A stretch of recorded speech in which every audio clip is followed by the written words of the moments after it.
नमस्कार दोस्तों, आज मैं आपको होली की कथा सुनाऊंगी।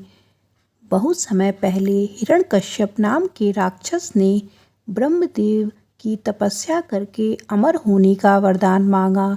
जब ब्रह्मदेव ने अमरता का वरदान देने से मना कर दिया तो उसने मांगा कि उसे संसार में रहने वाला कोई भी जीव जंतु, राक्षस, देवी देवता और मनुष्य मार ना पाए।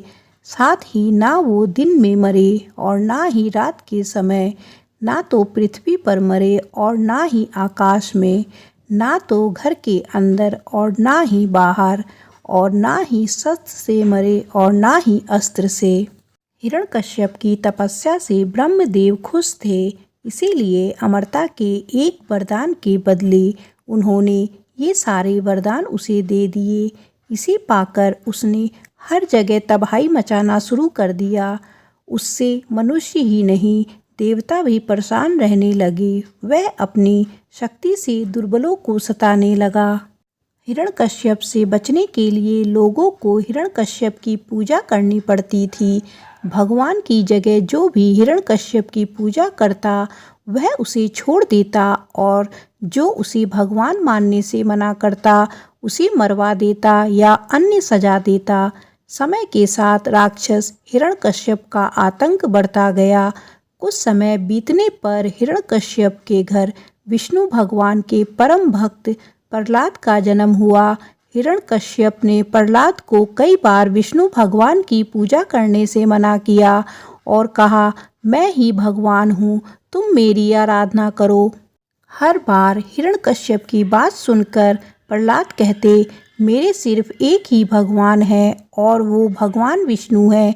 प्रहलाद की बातें सुनकर हिरण्यकश्यप ने उसे मारने की कोशिश की, लेकिन वह सफल नहीं हो पाया। भगवान विष्णु अपनी शक्ति से हर बार हिरण्यकश्यप के सारे प्रयास विफल कर देते थे। एक दिन हिरण्यकश्यप के घर उसकी बहन होलिका आई। होलिका को आग में ना जलने का वरदान प्राप्त था। उसके पास एक कंबल था जिसे लपेटकर यदि वह आग में चली जाए तो आग उसे नहीं जला सकती थी। हिरण्यकश्यप को अपने बेटे से परेशान देखकर होलिका ने कहा, भैया, मैं अपनी गोद में प्रहलाद को लेकर आग में बैठ जाऊंगी, जिससे वह जल जाएगा और आपकी परेशानी खत्म हो जाएगी। हिरण्यकश्यप ने इस योजना के लिए हामी भर दी। उसके बाद होलिका अपनी गोद में प्रहलाद को बैठाकर आग पर बैठ गई। उसी वक्त भगवान की कृपा से होलिका का कंबल प्रहलाद के ऊपर आ गया और होलिका जलकर खाक हो गई। प्रहलाद एक बार फिर विष्णु भगवान की कृपा से बच गए। आग में जिस दिन होलिका जलकर भस्म हो गई थी, उसी दिन को आज तक लोग होलिका दहन के नाम से जानते हैं। इसे बुराई पर अच्छाई की जीत के रूप में देखते हुए खुशी में होली दहन के अगले दिन रंगों से होली खेली जाती है। इस कहानी से हमें यह शिक्षा मिलती है कि बुराई कितनी भी ताकतवर हो, एक दिन जीत अच्छाई की ही होती है। इसी वजह से हमेशा बुराई का मार्ग छोड़कर अच्छाई का मार्ग अपनाना चाहिए।